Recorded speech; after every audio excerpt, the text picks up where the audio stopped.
Hai pendengar semua, selamat datang dan mendengarkan audiobook dari Audiotun. Kita lanjutkan novel karya K.L. Nurmala yang berjudul Tuan Muda yang Terhina dengan pengisi suara Restika. Dan inilah episode yang ke-14, Syarat Kerjasama. Selamat mendengarkan. Jayadiningrat hanya bisa meremas jemarinya sendiri.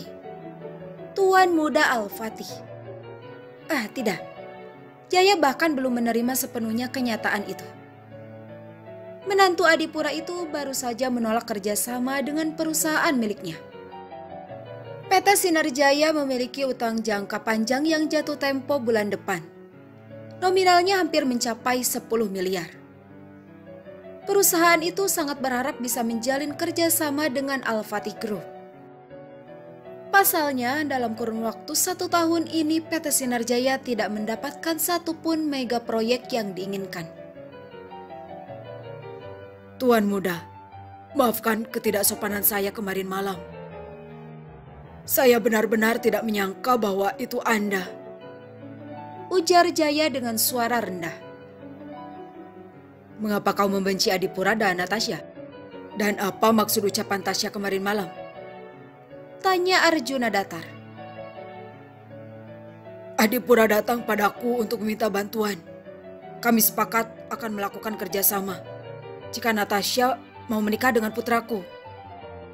Tapi kemudian Natasha menolaknya.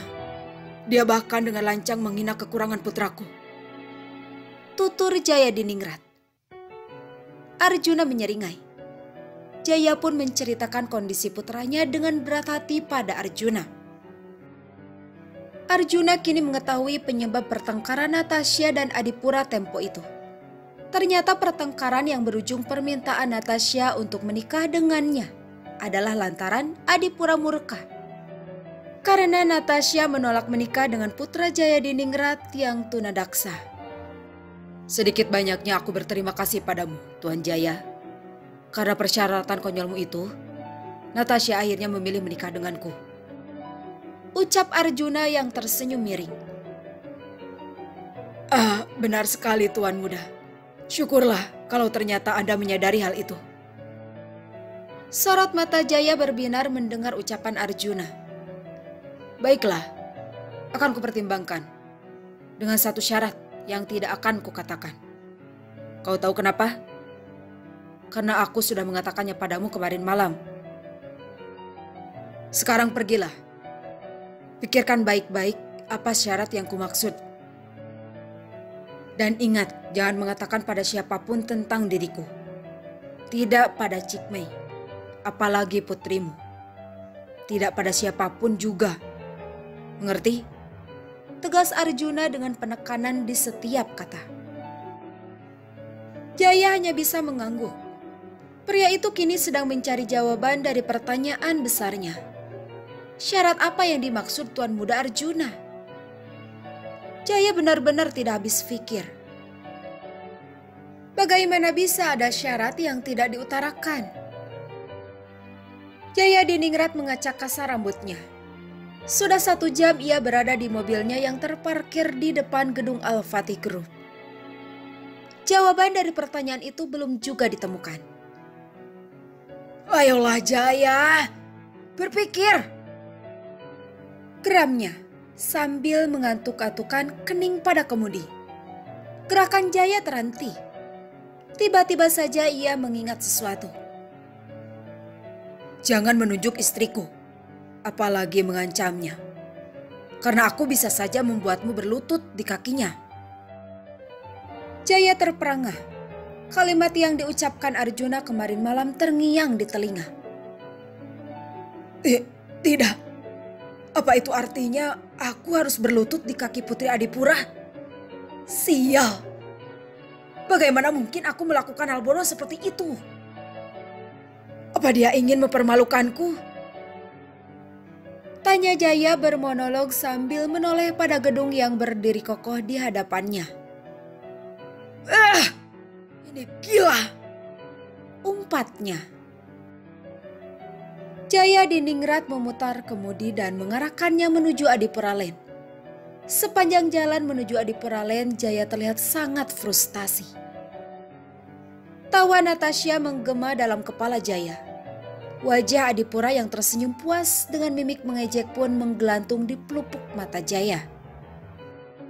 Akan tetapi dari mana ia akan mendapat suntikan investasi jika bukan dari Al-Fatih Group? Demi perusahaan, Jaya harus rela kehilangan harga diri di depan wanita muda yang berlisan tajam bernama Natasha Adipura. Seperti biasa mendekati waktu makan siang, Arjuna kembali ke penthouse.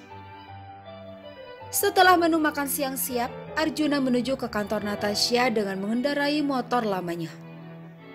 Sementara itu, Jaya butuh waktu lama menguatkan tekad melakukan syarat yang dipinta Arjuna.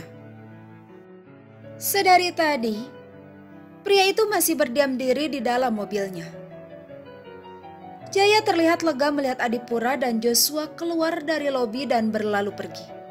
Sepertinya mereka ada meeting dengan klien di luar. Perlahan Jaya turun dari mobil dan berjalan menuju lobi. Pada resepsionis ia meminta bertemu dengan Natasha. "Siapa?" "Tuan Jaya Diningrat." Tanya Natasha seakan tak percaya pada ucapan Rama. "Benar, Nona." "Mau apa dia menemuiku?" gumam Natasha. "Baiklah, suruh saja dia menunggu di lobi. Aku akan menemuinya di sana," sambung Natasha. Rama menghubungi resepsionis untuk menyampaikan pesan Natasha. Meski enggan, Natasha tetap beranjak dari duduknya dan menemui Jaya di lobi kantor itu. Jaya menatap jengah pada Natasha yang berjalan menghampirinya.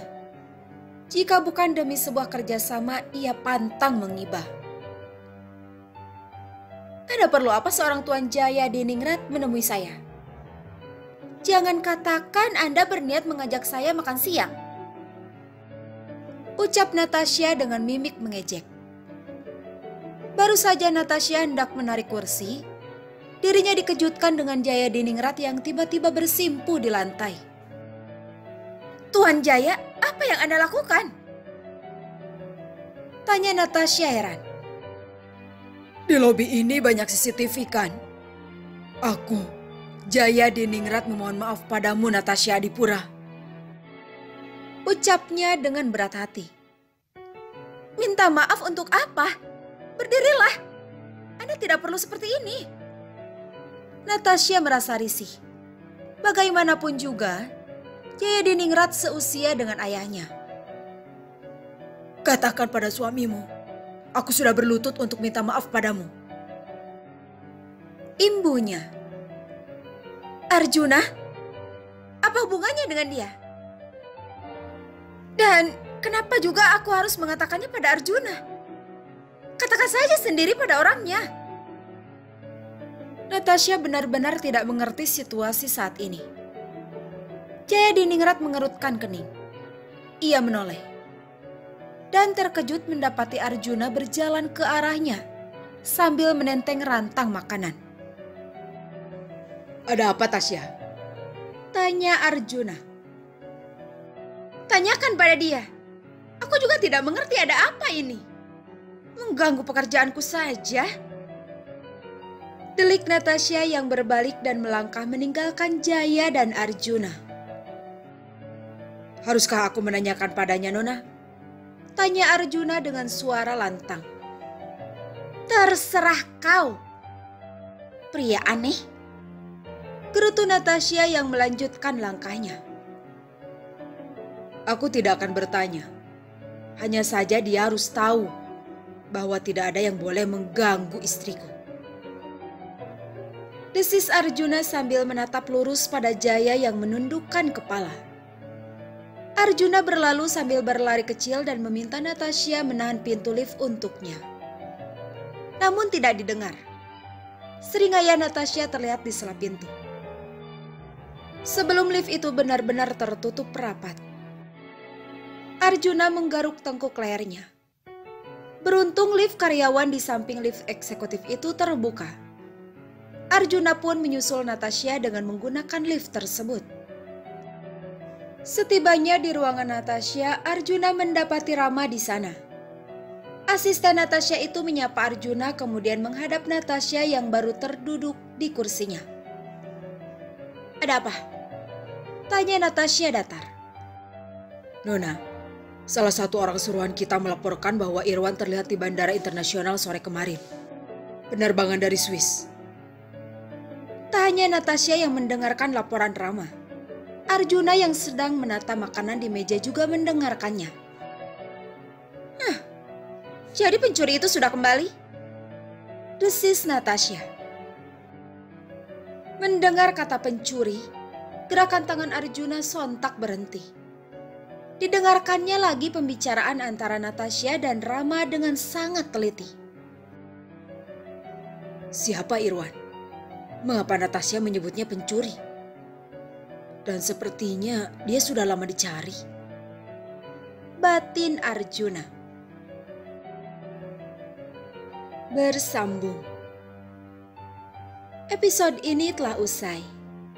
Jika suka, jangan lupa tekan tombol favorit di audiobook novel ini. Terima kasih telah mendengarkan. Kalau kamu mau dengar audiobook lebih banyak dan gratis, segera download Audiotune.